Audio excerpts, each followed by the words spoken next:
Government won't stop planned mass protests against President Barack Obama's visit this weekend, and Mac Maharaj lashes out at some media outlets. I'm Richard Brooks. President Jacob Zuma says government will not stop planned mass protests against US President Barack Obama's visit this weekend. Several labour unions, political movements and civil society bodies will be staging protests and pickets during Obama's two-day official visit. Some UJ students will also be protesting against the university's decision to award Obama an honorary doctorate.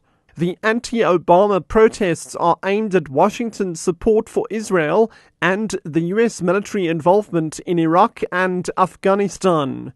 Briefing the media in Johannesburg, President Zuma stressed that it would be unconstitutional to bar any protests during Obama's visit. For if people have got views and they want to protest, it's an unfortunate one, but they've got the right to do so. And I'm sure even President Obama, coming from a democratic country, he knows it, that if people do so, they express their views. And people have different views about different things. And I don't think, from my point of view, we should exaggerate this and think that there is a disaster. Because how else people will express their democratic right on matters that they've got views about?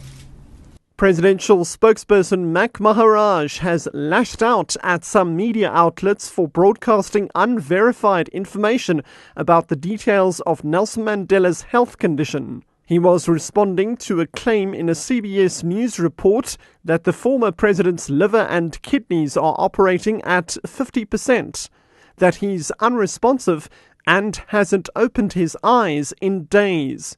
Maharaj has strongly rebuked journalists who violate medical ethics when reporting about Madiba's hospitalization. The doctors have indicated very, very firmly that some of the reporting is transgressing on medical ethics, not just in relation to doctor-patient confidentiality, but in relation to the way in which doctors are being interviewed for their opinion. For example, I've heard the question today asked, is he on this treatment or that treatment?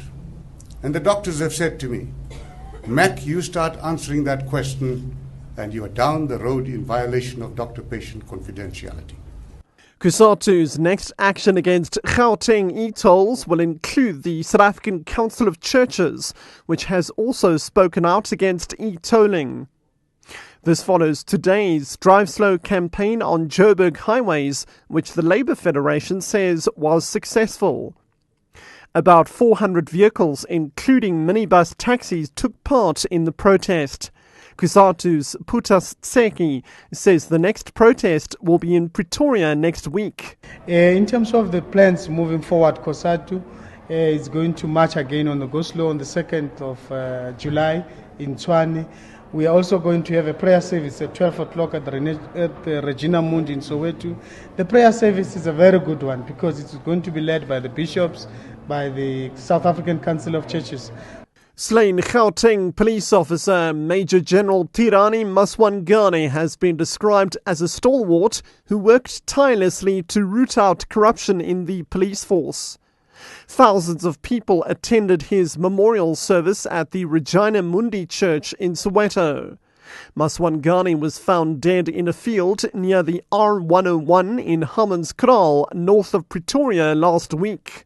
Gauteng Premier Nomvula Mokonyane has paid tribute to Maswangane. It is so sad that his route to the Almighty had to take this unacceptable form.